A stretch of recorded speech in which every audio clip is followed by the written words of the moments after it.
So we're continuing our work on solving word problems, and this time we are going to work on problems involving uniform motion, and what that means is some sort of object is moving.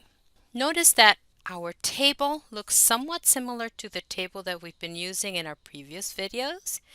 We did a video on coin word problems and another one on finding how many tickets were sold.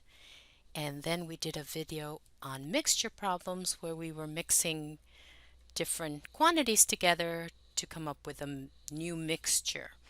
And for those three problems, for those three types of problems, we had a table that looked like this, but hopefully you can see the difference, the labels, the headers of the table. In the uniform motion problems that we're going to work on today, we are using a formula called distance equals rate times time. So this is a distance formula. Interestingly, I've had students tell me that the way they remember this is they think of the word dirt. Distance equals rate times time. See how they put the little I there. So D equals RT.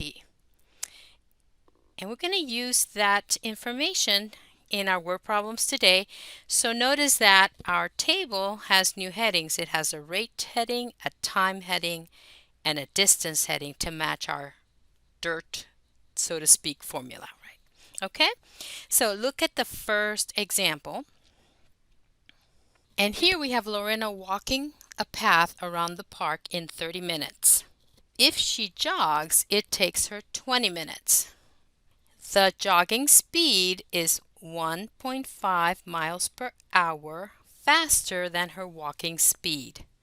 Find Lorena's walking speed and her jogging speed.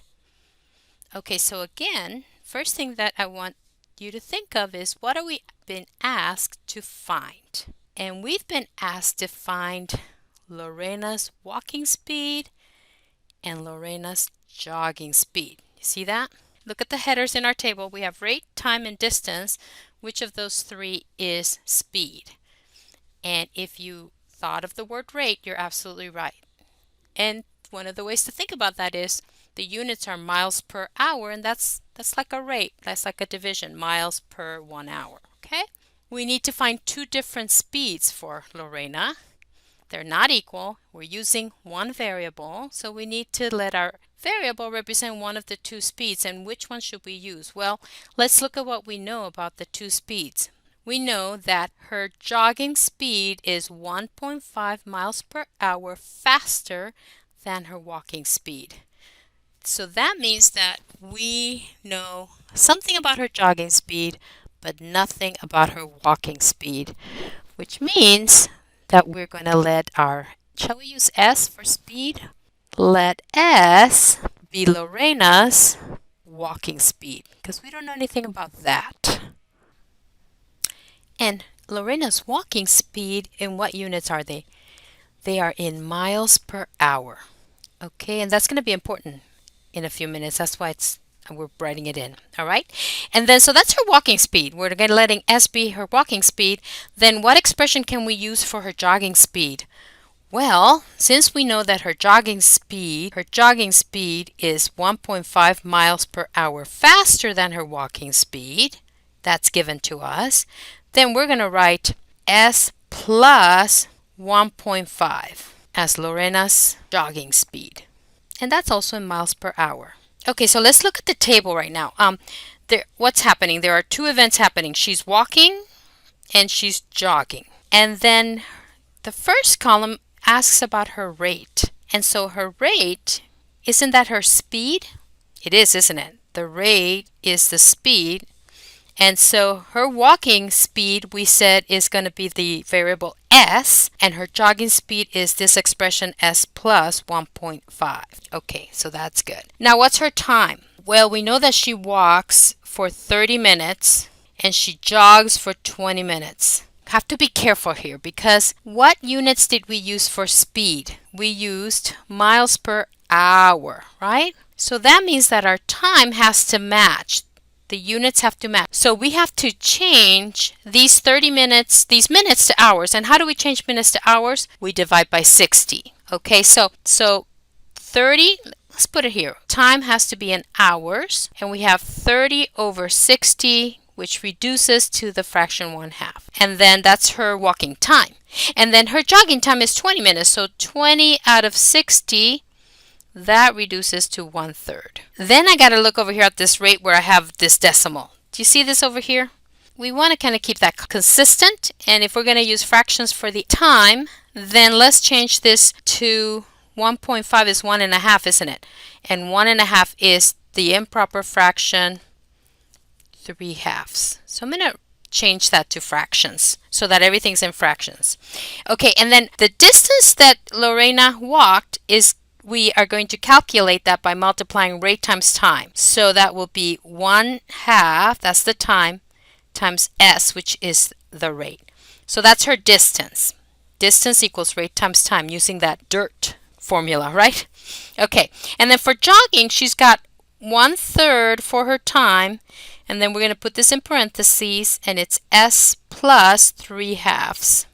This is interesting here because we need an equation, and in the last couple of videos, we've been able to take this third column here, and we've been able to get a total for this missing box right there, right? But in this particular problem, the one with uniform motion, the one that involves distance and rate and time, we don't know her total distance, do we? It doesn't tell us anywhere what her total distance is, okay? But we do know something about the walking distance as opposed to the jogging distance. So how far does she walk and how far does she jog? And what do we know about that? Well, she's walking around a park, isn't she? She's walking a path. It's a path in the park. So we have this little path. Okay. There's my path. And she walks it one time and it takes her 30 minutes, and then she jogs it. It takes her 20 minutes. And so what's the relationship with this distance when she walks and jogs? And if you say, well, she's walking the same distance as she's jogging, then you're absolutely right, because she's walking the same park. So the equation for this particular type of problem does not involve this box here. Instead, we're going to know that these two distances are the same. She walks and jogs the same distance because it's the same path in the park. So our equation will be distance walking equals distance jogging. Did you see how we set those two equal to each other there? And now this looks pretty ugly, doesn't it, with all these fractions? So let's go ahead and distribute here. Okay, so I have 1/2 s equals, here I get 1/3 s. And then when I multiply 1/3 times 3/2, the 3's, do you see that the 3's are going to cancel when we multiply? We get 3 over 6, which is 1/2. Now I got to get the s together. So I'm going to subtract 1/3 s here. And then here I have 1/2. Okay. And so then I need to subtract those two fractions. And we did some review work in our fractions with the common denominators, right? So let's change those denominators. And the denominator with the 2 and the 3 is 6, right? As you know. And so that means we multiplied this fraction by 3. And we multiplied this fraction by 2. And I have 3/6 minus 2/6, which is 1/6 s. Okay, I know this is looking ugly, but stick with me, okay? And now the coefficient of the variable is this fraction 1/6. And how do we isolate s? What do we do with this coefficient right here? And if you are thinking that we need to multiply both sides of the equation by the reciprocal, you are right. So we're going to multiply by 6 over 1 here, multiply by 6 over 1. So use your reciprocal. Why? Because then this will be 1s, which is what we were looking for. And here we can reduce the 2 into the 6 equals 3. So s equals 3. And what did we just find all that fraction work? Well, remember, you've got it defined up here. S is Lorena's walking speed in miles per hour. So that means that Lorena walks at 3 miles per hour. Okay? And then what's her jogging speed? Well, remember that it was 1.5 miles per hour faster? So she jogs at 4.5 miles per hour. To check it, multiply her rate times her time. So to check, distance equals rate times time, right?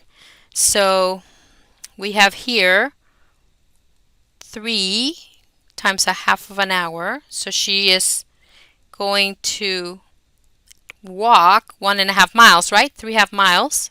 3 over 2 miles is 1.5 miles.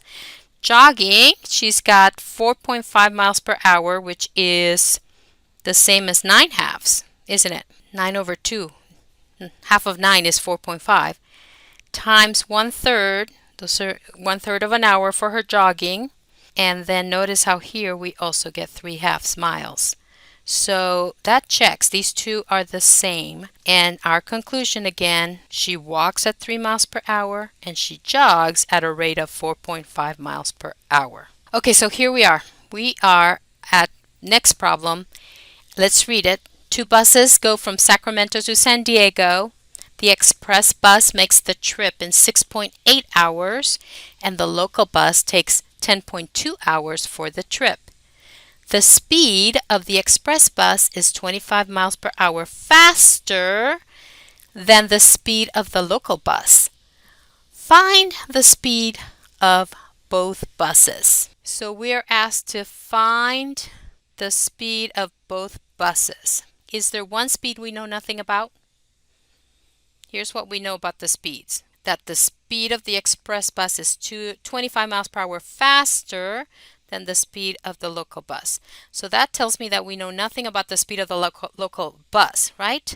So let's let S be the speed of the local bus, and we're in miles per hour, right? Yes. Yes, we are. Okay. And so then what expression shall we write for the express bus speed? Yep, S plus 25. You're right.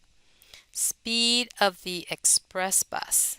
Okay, I'm going to help you fill in the table, and then from there I'm going to have you write the equation and finish the solution and then check back with me. Okay, so let's fill in the table. So I have, what do I have? I have local bus and I have express. Okay, there we go. And then we know the rate because that's speed. The local bus is S. The express is S plus 25. Okay. Now, our time. Do we know the time? Yep, that's given too, isn't it? The express bus makes the trip in 6.8 hours, while the local bus takes 10.2 hours. Do you notice this time around we don't have to convert from minutes to hours because we already have the information, the given is already in hours. So that's kind of nice. All right, so the express bus is 6.8 hours and the local bus takes 10.2 hours. Okay, can you take it from there? Pause the video right here. Fill in this third column. Get an equation. Solve the equation and check it and give us the conclusion statement. Pause the video now, and then when you unpause, you will see my solution.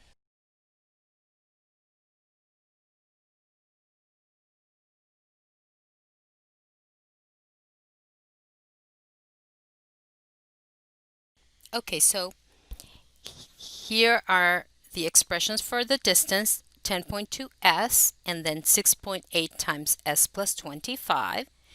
And then remember that both buses are traveling from Sacramento to San Diego, so those are equal distance, which means that you can set those two distances in the table equal to each other, which is what I did here on the right.